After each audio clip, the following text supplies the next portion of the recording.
Sa halip na sa lokal, dapat inuna raw ng Department of Agriculture or DA ang pagtatakda ng Maximum Suggested Retail Price o MSRP sa imported na karneng baboy. Ayon sa isang grupo po ng mga magbababoy.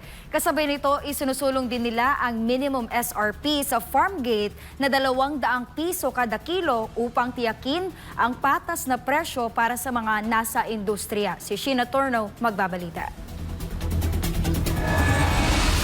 Marso address na maging epektibo ang ipinatupad na Maximum Suggested Retail Price o MSRP sa lokal na karning baboy sa Metro Manila. Dahilan kung bakit naglalaro sa 350 pesos hanggang 360 pesos kada kilo ang presyuhan ng pork kasim at pige habang 380 pesos naman sa liempo. Yun nga lang, bigo ang ibang retailers na sumunod sa itinakdang MSRP dahil sa mahal umano ang puhunan. Para naman sa Pork Producers Federation of the Philippines, maganda naman daw ang MSRP na ginawa ng Agriculture Department. Yun nga lang hindi raw dapat ang lokal na industriya ang inuna ng ahensya.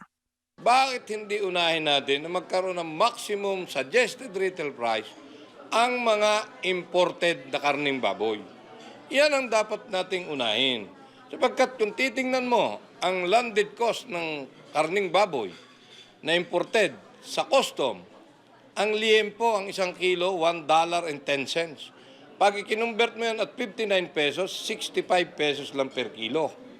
Kahit dublihin mo yung kanilang puhunan, 130, sobra-sobra na yun. Kung mababa lamang ang landed cost sa imported na karning baboy, ay po pwedeng gawing 200 pesos ang MSRP nito. Kapag nangyari daw yan, ay maaring mahatak o bumaba ang presyuhan ng lokal na karne sa mga palengke.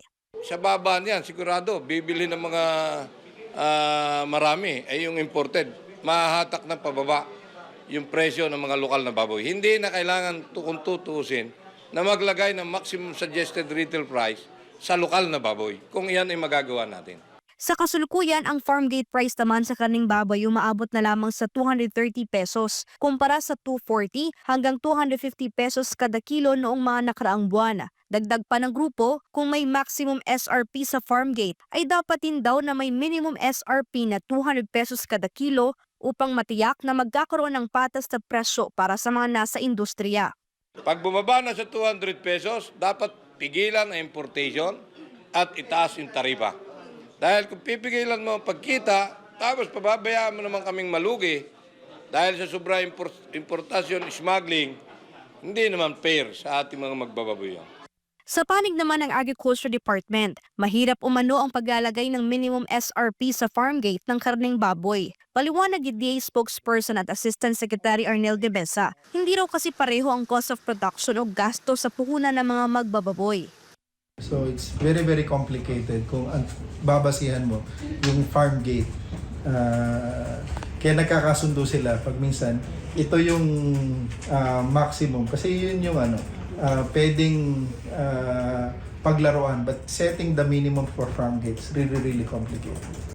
Malabo rin daw ang suhesyon ng grupo na maglagay ng MSRP sa imported na karning baboy dahil mas mababa pa ang presyo nito ngayon kaysa sa pinatupad na MSRP sa lokal na karning baboy. Sa monitoring nga ng ahensya, umaabot lang sa 220 hanggang 280 pesos kada kilo ang imported pork kasim, habang 290 naman hanggang 360 sa liempo. Yung preference ng ating mga kababayan, hindi ganon karami yung nag-a-avail ng imported. Normally sa mga kung hindi sa mga anong tawag dito?